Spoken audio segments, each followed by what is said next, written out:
കഴിഞ്ഞ ദിവസത്തെ hotel task തന്നെ ഒരു ഉദാഹരണമായിട്ട് എടുക്കാം.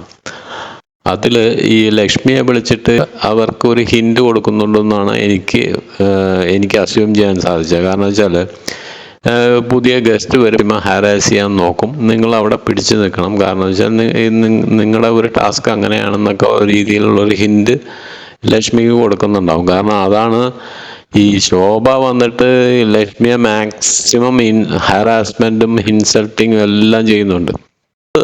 ലക്ഷ്മി അവിടെ ബിഗ് ബോസ് ഹൗസിൽ വന്ന സമയത്ത് മുമ്പ് എന്തൊക്കെയാണ് അവർ റെസിസ്റ്റ് ചെയ്തു, അതെല്ലാം ഇവരെ കൊണ്ട് ചെയ്യിപ്പിക്കുകയാണ്.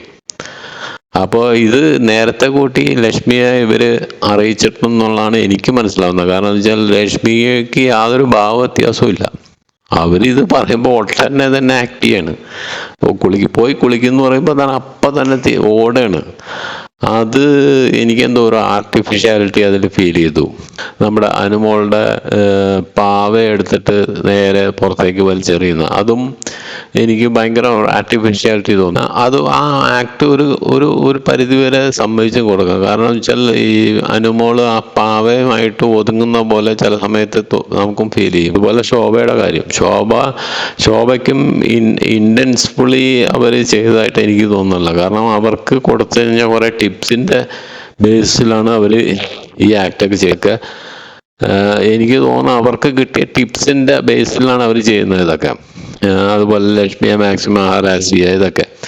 കാരണം അത് വ്യക്തമാണ്. കാരണം എൻഡ് ഓഫ് ദ ഡേ അവർ അനീഷുമായിട്ടുള്ള ഒരു ഡിസ്കഷനിൽ അവർ ഇമോഷണലി അവർ കരയുന്നുണ്ട്.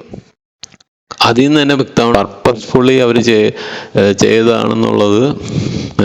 അവരുടെ ആ ഒരു ബോഡി ലാംഗ്വേജും അവരുടെ ഇമോഷൻസിൽ നിന്നും നമുക്ക് വളരെ വ്യക്തമാണ്.